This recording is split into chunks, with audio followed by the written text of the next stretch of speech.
Assalamualaikum warahmatullahi wabarakatuh. Kembali lagi di Raciko Channel bersama saya Rais Laude Sabania. Setelah sekian lama tidak mengupload video, tidak membuat konten di channel ini, pada kesempatan malam hari ini saya ingin mencoba berbagi bersama kawan-kawan kepada kawan-kawan semua soal dasar-dasar advokasi. Saya tertarik untuk membahas ini di channel YouTube ini karena menurut saya, khususnya bagi kawan-kawan yang aktif di dunia gerakan, pemahaman soal advokasi itu menjadi penting karena ini adalah pemahaman dasar yang mesti dimiliki oleh kaum pergerakan, utamanya dalam upaya menyikapi satu persoalan. Nah, baik kawan-kawan sekalian, dari segi istilah, advokasi itu kita kenal dengan atau biasa dimaknai sebagai pembela, atau arti sempitnya biasanya dipahami oleh teman-teman itu sebagai pengacara hukum, tapi itu dalam arti sempit atau makna sempitnya advokasi itu. Tapi sesungguhnya advokasi tidak hanya berarti membela, tetapi juga bisa berarti memajukan atau mengemukakan, yang dengan kata lain juga berarti berusaha menciptakan yang baru yang belum ada. Jadi itu makna advokasi dari segi istilah. Nah, ruang lingkup advokasi ini setidaknya ada dua, tapi pada kesempatan ini saya ingin menambahkan satu, berangkat dari pengalaman lapangan tentunya, bahwa ruang lingkup advokasi itu bukan hanya litigasi atau melalui jalur formal, jalur pengadilan, tapi juga ada non litigasi. Nah, bagi kawan-kawan yang aktif di organisasi atau gerakan, yang aktif dalam gerakan sosial khususnya, non litigasi itu adalah upaya yang dilakukan di luar pengadilan. Itu entah itu menyampaikan, mendiskusikan melalui dialog, entahkah itu diaplikasikan melalui aksi, konferensi pers, debat publik, dan lain-lain. Tentunya untuk mendorong perubahan kebijakan, baik di pemerintah, perusahaan, atau lembaga-lembaga lain yang menjadi target advokasi kita. Secara formal, dua ini yang menjadi ruang lingkup advokasi. Tetapi dari pengalaman-pengalaman lapangan, ada satu yang biasanya ditambahkan atau menjadi alternatif pilihan kita ketika dianggap persoalan itu tidak bisa lagi disikapi dengan cara yang normal begitu, diadvokasi dengan pola yang normal. Biasanya kita kenal istilah ekstra non litigasi. Nah, ini banyak digunakan sih bagi kawan-kawan, khususnya gerakan kiri ya, ekstra non litigasi ini, karena biasanya implementasi lapangan itu dalam bentuk teror atau sabotase atau boykot lah, kira-kira seperti itu. Jadi kalau tadinya kita kenal hanya dua ruang lingkup advokasi itu, yakni litigasi dan non litigasi, maka saya tambahkan satu ekstra non litigasi, karena ini juga seringkali digunakan atau menjadi pilihan alternatif di lapangan, tergantung kasusnya seperti apa. Sementara jenis-jenis advokasi itu bisa macam-macam ya. Ada advokasi hukum atau kebijakan publik, ada advokasi kasus. Nah, advokasi kasus ini banyak varian tentunya karena ada banyak kasus. Misalkan kasus korupsi, korupsi anggaran ya tentunya, bukan. Ada kasus HAM, kasus pertambangan, kasus masyarakat adat, gender, dan lain-lain. Sesuai permasalahan yang dianggap tidak adil atau diskriminatif. Saya kira seperti itu jenis-jenis advokasi. Lalu siapa yang sesungguhnya menjadi sasaran utama advokasi itu? Advokasi sasaran utamanya adalah kelompok tertindas tentunya, atau kalangan bawah, kalangan minoritas, korban kebijakan, atau kelompok difabel dan lain-lain. Intinya sasaran-sasaran advokasi kita adalah kelompok-kelompok yang dianggap lemah, yang tidak berdaya atau termarginalkan. Itu yang menjadi sasaran advokasi. Nah, dalam proses advokasi tentu ada pendekatan-pendekatan yang dilakukan. Satu contoh misalkan pendekatan yang biasa dilakukan kawan-kawan di gerakan itu grassroots approach atau pendekatan akar rumput. Grassroots approach, pendekatan akar rumput. Nah, ini biasanya dilakukan di lapangan dengan melakukan pengorganisasian untuk membangun kesadaran kritis masyarakat yang dianggap terpinggirkan atau termarginalkan atau yang menjadi korban satu kebijakan. Itu dilakukan pengorganisasian, diskusi, dialog untuk membangun kesadaran kritis masyarakat di lapis bawah. Kemudian yang kedua ada top down approach atau pendekatan dari atas ke bawah. Tentu ini dilakukan melalui kekuasaan atau dengan kekuasaan. Jadi dua pilihan pendekatan itulah yang seringkali digunakan dalam proses advokasi.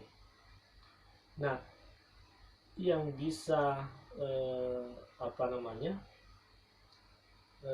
atau yang paling penting dalam proses advokasi ini itu kita harus tertib pada tahapan-tahapan advokasi yang kita bangun. Karena kalau tidak jelas tahapan yang dilakukan, maka target advokasi kita itu menjadi tidak jelas juga atau bahkan gagal sama sekali. Nah, tahapan advokasi tentu saja dengan membentuk lingkar inti itu pertama-tama yang harus kita lakukan. Lingkar inti ini dibentuk biasanya dipahami sebagai kelompok penggerak ya, yang melakukan pengorganisasian, melakukan investigasi di lapangan dan lain-lain. Jadi ada lingkar inti yang dibentuk yang betul-betul dianggap memahami persoalan, dan inilah yang menyebarkan atau membangun kesadaran di grassroots. Itu lingkar inti yang akan memastikan tahapan-tahapan advokasi itu berjalan dengan baik. Yang kedua, tentu saja dengan memilih isu strategis. Jadi apa isu strategis yang harus kita bangun dalam proses advokasi yang dilakukan. Yang ketiga, merancang sasaran dan strategi. Ini penting karena tanpa perencanaan yang baik tentu kita akan mendekati kegagalan dalam proses advokasi. Selanjutnya, karena dalam proses advokasi itu kita membutuhkan data, maka di lingkar inti itu harus ada yang memiliki tugas untuk mengolah data atau mengemas informasi dari hasil investigasi atau identifikasi masalah, atau sering orang sebut sebagai studi kasus dalam tahapan advokasi. Jadi mesti ada studi kasus, bagaimana memahami satu persoalan atau satu kasus itu dengan baik, baru kemudian kita ambil langkah selanjutnya seperti apa kita menyikapi persoalan tersebut. Kemudian untuk memastikan proses advokasi kita, maka kita butuh yang namanya sekutu atau pendukung, atau penting untuk kita membangun satu aliansi, sehingga bukan hanya kelompok kita, bukan hanya lingkar inti kita, atau bukan hanya kita saja yang mengetahui persoalan ini, tapi kita harus meyakinkan banyak orang bahwa memang ada persoalan dan penting untuk disikapi bersama. Itulah pentingnya membangun sekutu atau membangun aliansi. Dan selanjutnya tentu saja kita membangun agenda advokasi. Apakah pilihannya yang tadi itu, apakah kita menempuh jalur hukum atau litigasi, ataukah non litigasi, atau bahkan tambahan tadi itu yang kalau dibuatkan diagram itu garis putus-putus ya, ekstra non litigasi. Kita tentu saja harus membangun agenda advokasi yang jelas. Kemudian pada tahap ini pilihannya itu tadi, apakah kita menempuh jalur hukum lewat pengadilan, atau kita kenal dengan istilah litigasi, ataukah non litigasi melalui diskusi, audiens, konferensi pers dan lain-lain, ataukah justru yang kita pilih adalah ekstra non litigasi, langsung melakukan boykot atau sabotase terhadap perusahaan atau lembaga lain yang kita anggap akan menjadi target kita. Kemudian pada tahapan selanjutnya dalam proses advokasi itu penting bagaimana kita mempengaruhi pembuat kebijakan atau melakukan lobby terhadap pemangku kebijakan atau pelaksana kebijakan, sehingga tahapan-tahapan yang kita lakukan bisa berjalan lancar dan target advokasi kita bisa berhasil. Nah, di tahap selanjutnya tentu saja dalam proses advokasi itu penting yang namanya membentuk pendapat umum. Ini urusannya dengan media massa tentunya. Bagaimana kita membangun pendapat umum atas persoalan yang sedang kita sikapi. Dan yang terakhir, dari proses yang kita lakukan tentu saja akan terbangun yang namanya basis gerakan. Nah, basis gerakan inilah yang menjadi tempat kita berpijak, bukan hanya kita tidak hadir dalam proses advokasi sebagai pahlawan, sebagai pendekar, tapi bagaimana kemudian secara sadar kita bersama-sama melakukan itu. Nah, selanjutnya tentu saja dari proses-proses yang kita lakukan akan terbentuk yang namanya basis gerakan. Nah, basis gerakan inilah buah dari pengorganisiran atau pengorganisasian yang dilakukan oleh lingkar inti tadi, sehingga dalam proses advokasi yang berjalan, apakah nanti dalam prosesnya itu kita akan melakukan aksi atau demo atau boykot atau diskusi ataukah gugatan hukum, basis gerakan inilah yang menjadi pegangan kita atau tempat kita berpijak, sehingga kita tidak terlihat sendiri melakukan ini, tapi ada basis gerakan yang jelas untuk mendesakkan kebijakan atau persoalan yang kita anggap diskriminatif, merugikan banyak orang, atau dianggap timpang. Kira-kira seperti itu.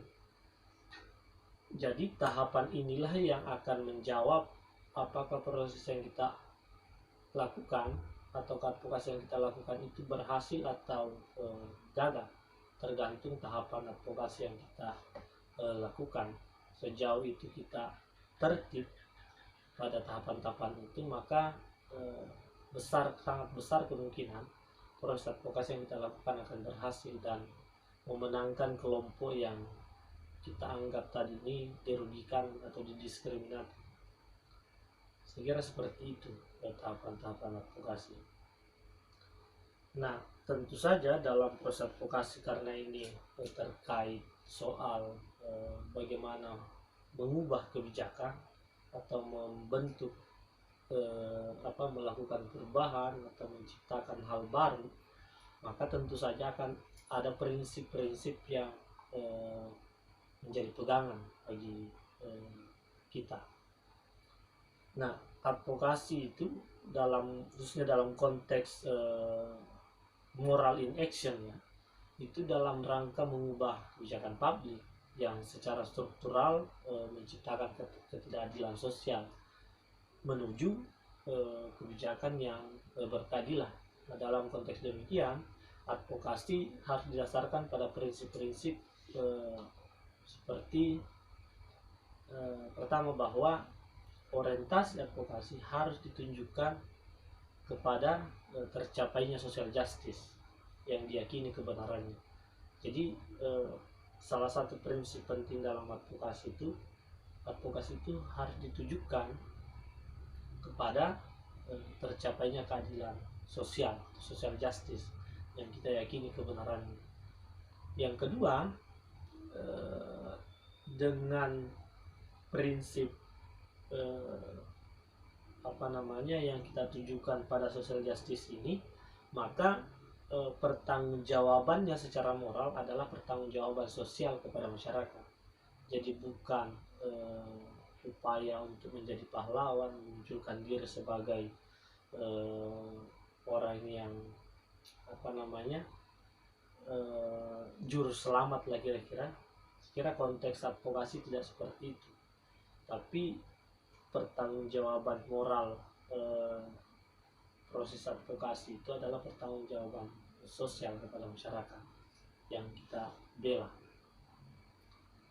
Advokasi tentu saja harus dilakukan secara sistematis dan berkelanjutan, tidak bersifat tabrak lari. Jadi itu yang sering kita sebut tabrak lari, karena ada banyak kawan-kawan yang melakukan advokasi, dia hanya ingin sebatas tampil di media saja, memberikan komentar atau terlihat menyikapi satu persoalan, tapi tidak mendampingi kasus tersebut sampai selesai, tidak memenangkan masyarakat, tidak menemani masyarakat duduk diskusi dan menyikapi persoalannya sampai betul-betul tuntas, sampai betul-betul yang dianggap persoalan itu selesai. Nah, itu dalam konteks advokasi biasa kita sebut sebagai advokasi tabrak lari ya, seperti tabrak lari di jalan yang sering kali kita lihat, tidak bertanggung jawab. Tidak ada pertanggungjawaban moralnya kepada masyarakat. Itu prinsip-prinsip advokasi. Selain itu, pelaku advokasi juga harus menempatkan masyarakat korban itu sebagai subjek. Itu yang saya sampaikan tadi, bahwa dengan menempatkan korban sebagai subjek, maka advokasi itu tidak memunculkan advokasi yang mengatasnamakan korban. Saya kira catatannya seperti itu. Karena kalau advokasi atas nama itu, masyarakat atau korbannya itu hanya dijadikan objek saja, terlebih dahulu lagi dikesampingkan biasanya. Jadi hanya kita yang muncul, hanya kita yang menyadari dan memahami betul persoalannya seperti apa, sementara masyarakat yang kita bela itu hanya kita atasnamakan saja, tapi kesadaran kritisnya tidak terbangun, sehingga ujung-ujungnya kita akan menjadi penyakit baru di masyarakat, karena membangun ketergantungan di masyarakat. Jadi poin penting dalam proses advokasi itu, keberhasilan saat advokasi itu betul-betul dianggap berhasil ketika masyarakat menyikapi persoalannya itu secara perasaan yang terbangun di dirinya adalah mereka yang melakukan itu, bukan pihak luar, bukan karena ada kita, bukan karena ada lembaga kita yang melakukan proses pendampingan, tapi kesadaran yang mesti terbangun di masyarakat bahwa mereka lah yang menyikapi persoalannya, mereka yang menyadari itu sebagai persoalan dan penting bagi mereka untuk keluar dari persoalan itu. Saya kira itu apa namanya, satu keberhasilan advokasi yang betul-betul baik ya, tidak justru membuat masyarakat jatuh ke persoalan baru, yakni ketergantungan. Selanjutnya, advokasi itu mesti secara partisipatoris, melibatkan masyarakat korban, dengan sendirinya mengandung muatan pemberdayaan tentunya. Jadi bukan pembodohan, melalui daur belajar dari pengalaman yang distrukturkan dan pengalaman yang diungkapkan yang bisa disimpulkan dan dilakukan menjadi pengalaman baru dan menjauhkan kegiatan yang bersifat kritis. Jadi prinsip-prinsip advokasi seperti itu harus partisipatoris. Masyarakat harus terlibat langsung, bukan sebatas objek saja. Dan tentu saja advokasi mesti dilakukan dengan mengukur kekuatan dan kelemahan. Metode yang sering kita gunakan untuk mengukur kekuatan dan kelemahan itu biasanya pakai pendekatan SWOT, melihat seperti apa peluang kita, kekuatan kita, kelemahan kita, dan tantangan-tantangan kita dalam proses advokasi. Itu yang paling banyak digunakan, analisis SWOT yang kita gunakan untuk melihat seperti apa posisi kita sebenarnya dalam mengadvokasi satu persoalan. Nah, selanjutnya kegiatan advokasi harus dilakukan dengan metode aksi dan refleksi.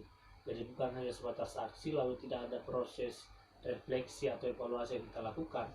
Karena dengan melakukan aksi dan refleksi, maka itu menjadi ruang bagi kita untuk mengukur keberhasilan advokasi yang kita lakukan, atau berhasil apa tidak proses advokasi yang kita lakukan. Jadi mesti aksi dan refleksi itu yang terus berputar, aksi refleksi. Jadi mungkin kalau di zaman Orde Baru, advokasi itu sesuatu yang yang wah begitu dilakukan, karena seolah-olah siapa yang bisa melakukan proses advokasi itu adalah pahlawan, pemberani dan lain sebagainya yang bersifat heroik begitu. Tapi untuk sekarang ini advokasi tidak lagi bisa dipahami seperti itu, karena itu tadi mesti dilakukan secara partisipatoris. Jadi tidak perlu ada perasaan yang wah atau heroik begitu ketika melakukan proses advokasi. Dan karena advokasi itu bukan lifestyle, advokasi itu adalah sesuatu yang memang perlu dilakukan ketika kita merasa ada masalah atau dirugikan, baik itu dari segi kebijakan atau diskriminasi. Nah, yang pastinya advokasi itu bukan revolusi, melainkan suatu proses yang tersusun secara sistematis, berkelanjutan. Karena itu butuh waktu. Jadi tidak seperti tabrak lari tadi dan tidak seperti melakukan revolusi, tapi adalah proses bertahap yang berkelanjutan kita lakukan. Itu advokasi. Dan tentu saja selama proses advokasi, yang paling penting kita pegang dalam prinsip advokasi itu adalah advokasi yang dilakukan secara demokratis dan non kekerasan. Ini saya kira modal dasar dalam prinsip-prinsip advokasi, bahwa kita tidak boleh mendesakkan satu kebijakan atau satu perubahan dengan cara-cara kekerasan.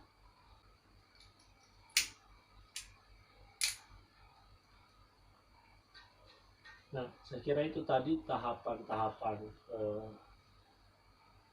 dan prinsip-prinsip advokasi.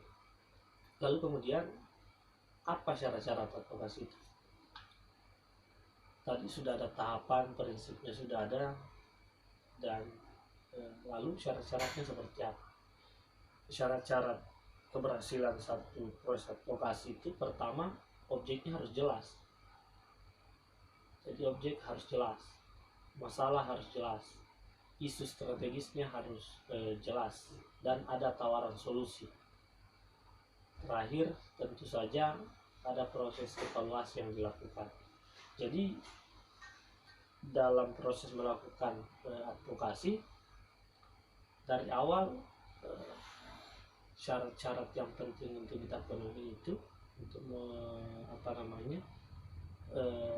untuk bisa memastikan proses advokasi yang kita lakukan itu baik, maka objeknya harus jelas, masalahnya harus jelas, isu strategisnya harus jelas, dan juga tentu saja mesti ada solusi yang kita tawarkan atau yang ingin kita capai. Dan terakhir, harus ada proses evaluasi. Saya kira itu syarat-syarat yang harus kita pahami dalam proses advokasi. Lalu dalam aspek apa saja proses advokasi dilakukan?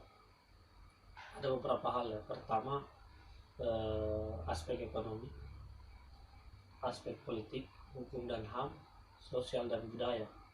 Itu aspek-aspek dalam proses advokasi yang menjadi wilayah wilayah kita melakukan advokasi. Apakah itu di wilayah ekonomi, politik, hukum dan HAM, sosial dan budaya, itu tidak akan keluar dari aspek-aspek ini. Jadi proses advokasi yang dilakukan itu akan berputar di wilayah ini saja.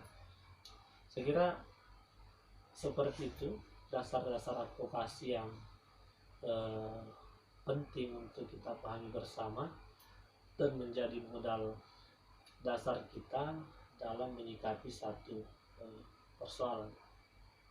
Baik teman-teman pemirsa Rasiko Channel yang saya hormati, sekian yang bisa saya sampaikan soal dasar-dasar advokasi.